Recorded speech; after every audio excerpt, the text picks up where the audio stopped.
वो आदमी जिसने आर को मारा था वो आर से कहता है, मरना आसान होता है पर तड़प तड़प कर मरना मुश्किल, और उससे भी ज़्यादा मुश्किल और दर्दनाक होता है उस इंसान को अपनी आंखों के सामने मरते हुए देखना जिसके लिए तुमने अपना सब कुछ दांव पर लगा दिया हो।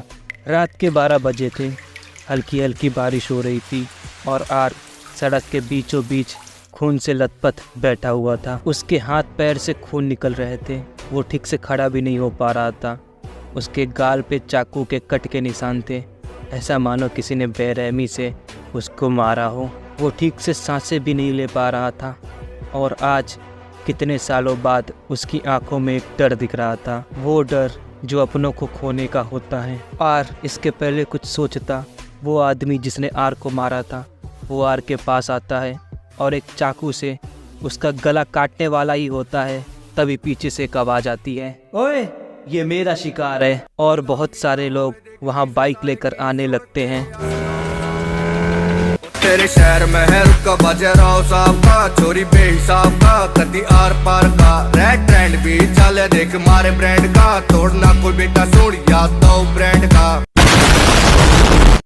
Voices in my head, I can't escape the noise. The pressure builds up, my heart is full of pain. I'm in a dark place, I can't find my way out. ओए आर, उठ जा यार, सुबह के 8 बज गए हैं। प्रदीप ने आर को जगाते हुए कहा। क्या इतनी जल्दी सुबह हो गई? इतनी जल्दी सुबह क्यों हो जाती है यार? आर ने प्रदीप से कहा। जल्दी सुबह हो गई का क्या मतलब? साले तू 12 घंटे से सो रहा है। प्रदीप ने आर से कहा। वो सब छोड़, ये बता टाइम क्या हो रहा है? आर ने प्रदीप से कहा। टाइम तो अभी 9 बज गए। क्यों? प्रदीप ने आर से कहा। क्या कहा? 9 बज गए? ओ शिट, आज एक मिशन था, मैं भूल कैसे जाता हूँ यार। आर ने प्रदीप को कहा और फटाक से बाथरूम में नहाने चला गया। अबे ओए, कौन सा मिशन? प्रदीप ने आर से पूछा, लेकिन आर बाथरूम में जा चुका था। उफ, इस लड़के का कुछ भी नहीं हो सकता, प्रदीप ने मन में कहा। आर और प्रदीप बहुत अच्छे दोस्त हैं, एकदम सगे भाइयों की तरह, या कहें उससे भी बढ़कर।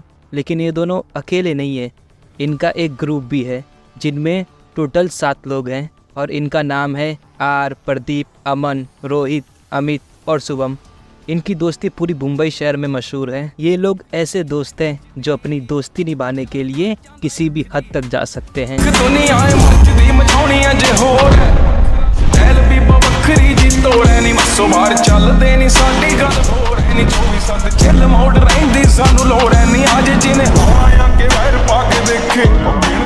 खैर, अभी आर को एक मिशन पे जाना था तो वो बाथरूम से बाहर निकलता है और प्रदीप से उसकी बाइक की चाबी मांगता है। लेकिन प्रदीप कहता है, ओए तेरी बाइक किधर है? भाई यार, मेरी बाइक यार, तू चाबी देना यार, मुझे लेट हो रहा है, मैं तुझे बाद में बताऊंगा। आर ने प्रदीप से कहा। अच्छा ठीक है, ये ले चाबी, और हाँ, जा कहाँ रहा है ये तो बता दे, कौन सा मिशन है तेरा ये? प्रदीप ने आर से पूछा, लेकिन वो इतनी जल्दी में था कि उसने प्रदीप को कोई जवाब नहीं दिया और वो फटाक से बाहर भाग गया। ये सब देखकर प्रदीप को थोड़ा सा शक हुआ, लेकिन अचानक वहाँ पे अमन आ जाता है। मुझे ना कुछ अजीब सा लग रहा है, ये इतनी जल्दी आज तक कहीं नहीं गया और ये एक मिशन के लिए इतनी जल्दी जा रहा है, कुछ तो अजीब है। प्रदीप ने अमन से कहा। हाँ सही कहा तुमने, पर ऐसा कौन सा मिशन हो सकता है जिसके बारे में इसने हमें नहीं बताया? अमन ने प्रदीप से कहा। फिर प्रदीप ने कहा, ठीक है, एक काम करते हैं, तुम यहाँ का काम संभालो, मैं इसके पीछे जाता हूँ। लेकिन फिर अमन ने उसे टोका और कहा, नहीं, सबको यहाँ तुम्हारी ज़रूरत है, तुम यहाँ का काम संभालो, मैं आर के पीछे जाता हूँ। ये कहकर अमन अपनी बाइक पे बैठकर आर का पीछा करने लगा। आर अपनी बाइक बहुत तेज चला रहा था, मानो उसे अपनी जान की परवाह ही ना हो। वो बस जितनी जल्दी हो सके अपने मंजिल तक पहुँचना चाहता था। लगभग 10 किलोमीटर जाने के बाद आर ने अपनी बाइक रोक दी और उसके सामने एक 10 माले का बिल्डिंग था। उसने अपनी बाइक खड़ा की और फटाक से भागकर 7वें फ्लोर पर गया और कमरा नंबर 701 में चला गया। अमन भी उसके पीछे पीछे 7वें फ्लोर तक आया, लेकिन वो अंदर नहीं जा सका क्योंकि कमरा अंदर से बंद हो चुका था। अमन बाहर से ही अंदर जाने का रास्ता खोजने लगा, लेकिन उसे कोई भी रास्ता नहीं मिला और पता नहीं क्यों अमन को एक अजीब सा एहसास हो रहा था, मानो कुछ बुरा होने वाला है, बहुत बुरा। दूसरी तरफ आर जैसे ही कमरे के अंदर पहुंचता है, तो वो देखता है कि उसके सामने 4 आदमी AK-47 गन लेकर खड़े हैं। सॉरी सर, मैं लेट हो गया, आर ने धीमी आवाज में कहा।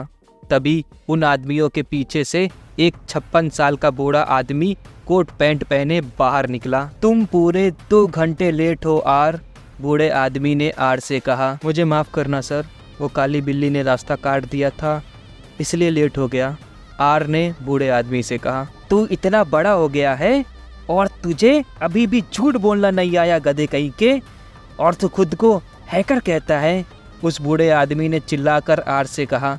सॉरी सर, अब से ऐसा नहीं होगा, आर ने कहा। कोई बात नहीं, मैं तुझे जाने दूंगा अगर तूने मेरा काम कर दिया, और अब तेरे पास सिर्फ 5 घंटे बचे हैं।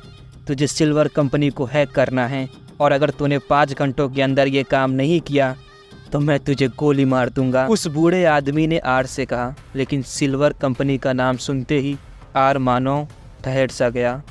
उसे समझ नहीं आ रहा था कि वो क्या करे, अपनी जान की परवाह करे या फिर सिल्वर कंपनी को हैक करे।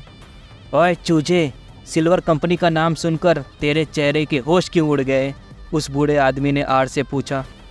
सॉरी सर, मैं ये काम नहीं कर सकता, आर ने जैसे ही ये कहा उसके आदमियों ने आर की तरफ अपनी गन तान दी। ओए यार, तुम मुझे मना नहीं कर सकते, और अगर तुमने मुझे मना किया तो मैं तुम्हें यहीं जिंदा गाड़ दूंगा चूतिए, बूढ़े आदमी ने आर से कहा। सर, आप चाहे मुझे मारे क्यों न डालें, पर इस कंपनी को मैं हैक नहीं करने वाला हूँ, समझे आप। ये सुनकर मानो बूढ़े आदमी का गुस्सा 7वें आसमान पर चला गया। लेकिन वही अमन बाहर खड़ा खड़ा ये सोच रहा था कि वो अंदर कैसे जाए। तभी अचानक अंदर से गोलियां चलने की आवाज़ आई। गोलियों की आवाज़ सुनकर अमन ने दरवाज़ा तोड़ दिया, और जैसे ही वो दरवाज़ा तोड़ के अंदर गया उसके होश उड़ गए। उसके पैरों तले ज़मीन खिसक गई जब उसने आर को खून से लथपथ एक कोने में देखा।